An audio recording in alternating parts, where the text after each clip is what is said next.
Band Cidade está de volta. A crise econômica atinge a indústria, o emprego e o comércio. Além disso, manter o orçamento doméstico no azul também está cada vez mais difícil. O Band Cidade deste sábado recebe aqui no estúdio o economista Humberto Felipe da Silva, professor da Unisal, para dar orientações para você aí de casa de como se organizar e ter menos dificuldades. Professor, boa noite, obrigado pela presença. Professor, tem muita gente em casa vendo o orçamento encolher. Com o mesmo dinheiro de um ano atrás, não consegue mais fazer as mesmas coisas. Como se organizar para não ficar endividado? Então, a primeira dica é colocar no papel todos os gastos que a pessoa tem. Isso exige disciplina, é difícil, a maioria das pessoas tem dificuldade, mas se não colocar no papel, tudo que gasta e tudo que recebe, não vai conseguir se organizar. Ou seja, aquela velha caderneta que o vovô usava, o papai usava, hoje é tudo no computador, tem planilha digital, sim, facilita, mas assim, marcar tudo, desde a compra do mês, o combustível, até o dinheiro que se gasta no semáforo, às vezes dando uma esmola, o dinheiro do barzinho, tudo, professor. Esse dinheiro você chama de extra, né? Então você tem uma rubrica, uma continha lá, que você chama de extra, que são os gastos que vão ser feitos dessa natureza. Mas precisa ter colocado lá na planilha todos os gastos. Quando a gente está falando planilha, pode ser no computador ou pode ser numa folha de papel. Não há necessidade de ser no computador. Quem tem facilidade com o computador, use o computador. Agora, isso parte de um pressuposto, professor, de já destinar partes do orçamento para setores domésticos, como, por exemplo, quem viaja todo dia aqui na Dutra, de uma cidade para outra, tem um gasto maior de combustível. Sim. Isso já tem que ter uma previsão, a compra do mês, aquele aniversário que tem no mês, além do gasto que sai numa noite com a esposa, com a namorada. Com certeza. O ideal é que cada pessoa defina a porcentagem de gastos que vai ter para cada tipo de despesa, dividir em grandes despesas. Então, alimentação, saúde, habitação, transporte, a poupança, né? Ou a dívida, se for o caso. Então, fazer a divisão em grupos e fazer essa discriminação das despesas dentro de cada grupo, porque aí fica mais fácil para saber quanto que está gastando em cada um dos grupos. Quanto que eu estou gastando de alimentação, quanto está gastando de saúde, quanto está gastando de transporte, senão fica difícil para organizar a vida. E tem uma regrinha, alguma dica para o pessoal de casa de quanto gastar, por exemplo, de alimentação, de combustível, ou pelo menos de quanto não gastar do orçamento total para não ter imprevisto, porque muitas vezes a coisa foge do controle. Então, cada pessoa, cada família tem um tipo de gasto diferente.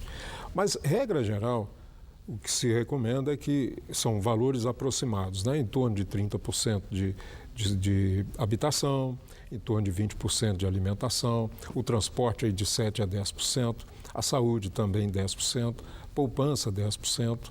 E as despesas, eu diria assim, aqueles gastos, né, que são os extraordinários, esse é de acordo com o que sobrar.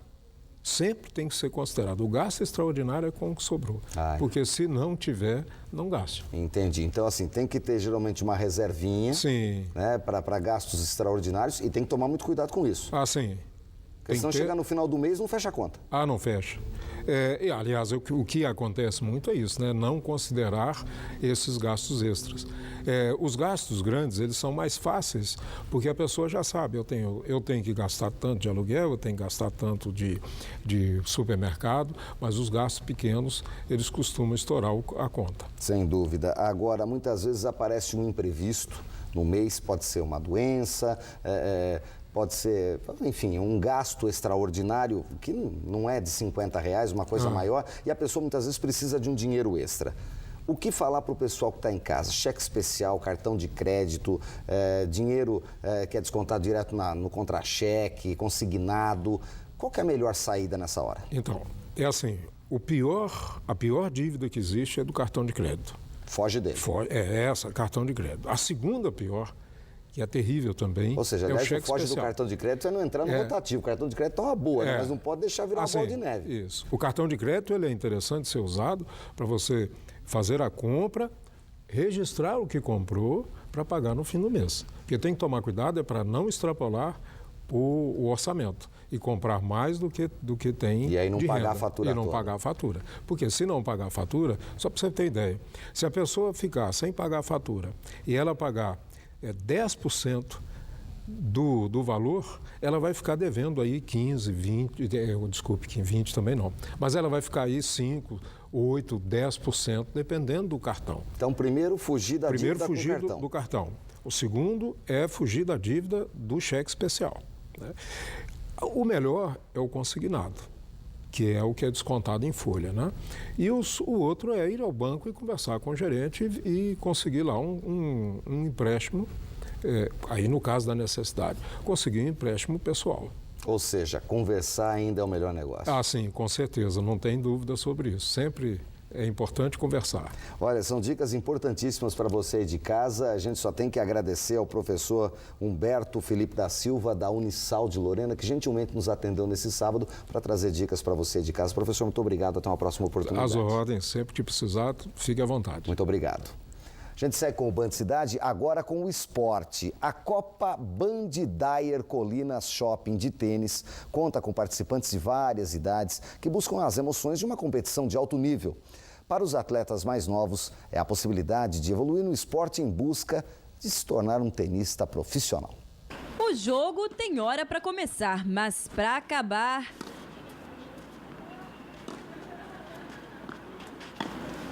A prática do tênis é um teste de resistência. Exige concentração e preparo físico. Por isso mesmo, Emanuel e Rafael, de apenas 11 anos, se cuidam bastante para entrarem bem em quadra. Tô treinando toda segunda, quarta e sexta, toda semana aqui no Dyer mesmo. Tem que ter bastante foco no jogo, né? E mesmo que a bola seja impossível de pegar, tentar pegar com garra, né? Eu cuido direito da minha alimentação. Eu como uma salada, assim, e não exagero muito. E a partida foi rápida. Em 1h30, Emanuel venceu por 2-0 e avançou às quartas de final. Conquista que teve um empurrãozinho do pai.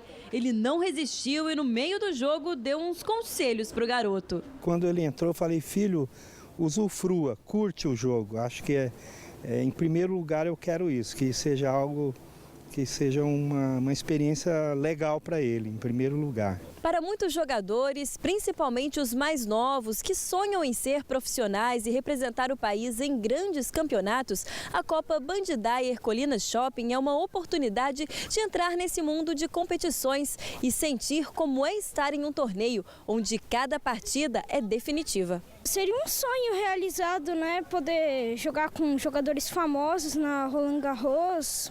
Seria muito legal. O ambiente do esporte ele é muito bom e eu quero que ele cresça nesse ambiente, que eu acho um dos mais saudáveis que existe, né? A criança que faz esporte, ela não tem tempo para ficar pensando em outras coisas, e ela sai dos joguinhos eletrônicos.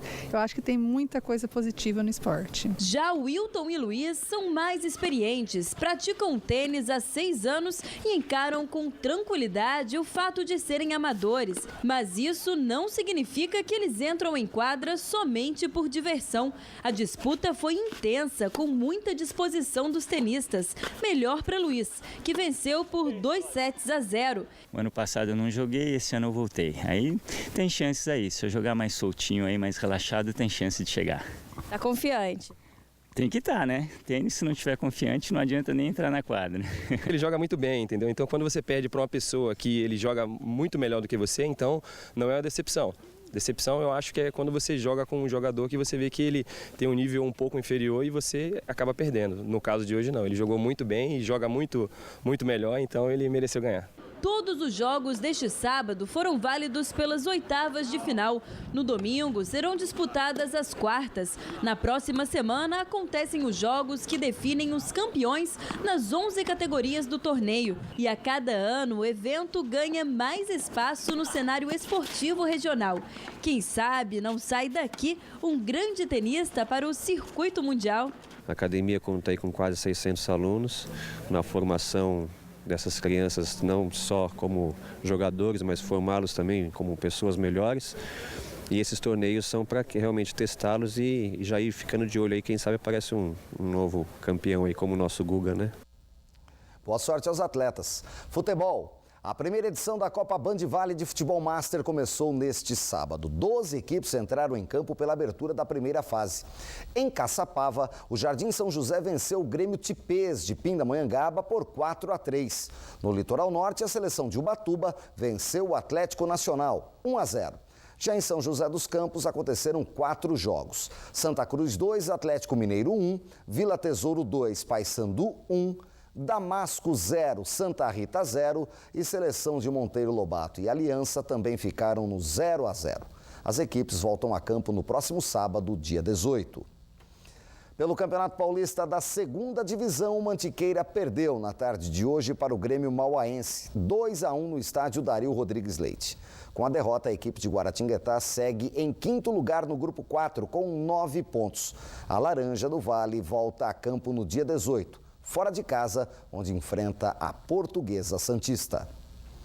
No próximo bloco, Campos do Jordão teve a madrugada mais fria dos últimos 5 anos. Você vai saber da previsão para o final de semana e saber também como foi a correria pela compra do presente para o Dia dos Namorados, que é comemorado neste domingo. A gente volta já, agora 7h08.